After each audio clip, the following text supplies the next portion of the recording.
राज्याचे उपमुख्यमंत्री अजित पवार आज बीड जिल्हा दौऱ्यावरती होते. त्यांच्या हस्ते कुणबी प्रमाणपत्राचं वाटप करण्यात आलेलं आहे. ज्यांना कुणबी प्रमाणपत्राचं वाटप झालेले हे सर्व मंडळी आहेत. एकंदरीत पाहायला गेलं तर मनोज जरांगे पाटलांनी उपोषण केलं होतं. त्या उपोषणाची दखल घेऊन हैदराबाद गॅजेट लागू केलं. आज स्वतः बीडमध्ये उपमुख्यमंत्री अजित पवार यांच्या हस्ते कुणबी प्रमाणपत्राचं वाटप केलंय. दीदी काय सांगशील, तुला कोणतं पत्र मिळालं, काय मिळालं नेमकं? मी समीक्षा कदम आणि मी कदमवाडीची आहे. तर आम्हाला हे कुणबीचं सर्टिफिकेट भेटले, तर याचं मी पूर्ण श्रेय मनोजदादा जरांगे पाटील आणि आपल्या राज्य सरकार आणि बीडच्या प्रशासनाला देते.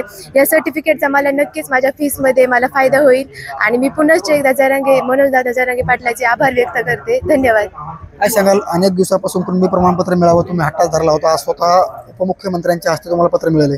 आजचा सण हा म्हणजे आम्हाला एक नवीन दिवाळी असल्यासारखाच आहे. 2 वर्षापूर्वीपासूनचा जो दादांचा संघर्ष आहे, त्या संघर्षाला आज कुठंतरी एक म्हणजे काम की त्याला ते शब्दात वर्णन करता येत नाही.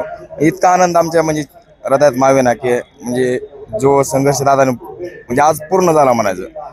हैदराबाद गॅजेटनुसार आम्हाला 100% कुणबी प्रमाणपत्र आज भेटलं. आमच्या वंशवळी ते पूर्ण व्यवस्थित जुळले, आता व्यवस्थित म्हणजे सगळं ओके झालंय. काय सांगाल, आज कुणबी प्रमाणपत्रांचं वाटप झालेलं आहे. स्वतः उपमुख्यमंत्र्यांनी काही स्वरूपात कुणबी प्रमाणपत्र दिलेले आहेत. कशा पद्धतीचं पत्र आहे, पत्रावरती काय उल्लेख केलेला आहे, काय सांगाल? आम्हाला हे एक हैदराबाद गॅजेट प्रमाणे आज 17 सप्टेंबरच्या दिवशी हे 5 प्रमाणपत्राचं कदमवाडी गावासाठी वाटप केलेलं आहे.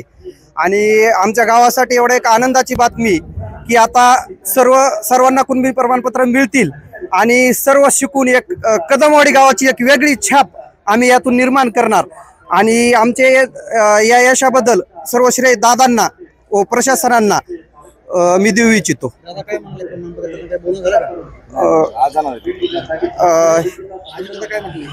दादा म्हटले ठीक आहे, शिका, पुढे जा, चांगल्या पद्धतीने अधिकारी व्हा, प्रशासनात काम करा, लोकांचे समाजोपयोगी कामं करा. आज उपमुख्यमंत्री अजित पवार यांच्या हस्ते 5 कुणबी प्रमाणपत्र जे आहेत मराठा बांधवांना देण्यात आले आहेत. त्याबद्दल त्यांनी मनोज जरांगे पाटील यांचे देखील आभार मानलेले आहे. सर्व श्रेय हे मनोज जरांगे पाटलांना देखील दिलेलं आहे. साम टीव्हीसाठी योगेश काशीद, बीड.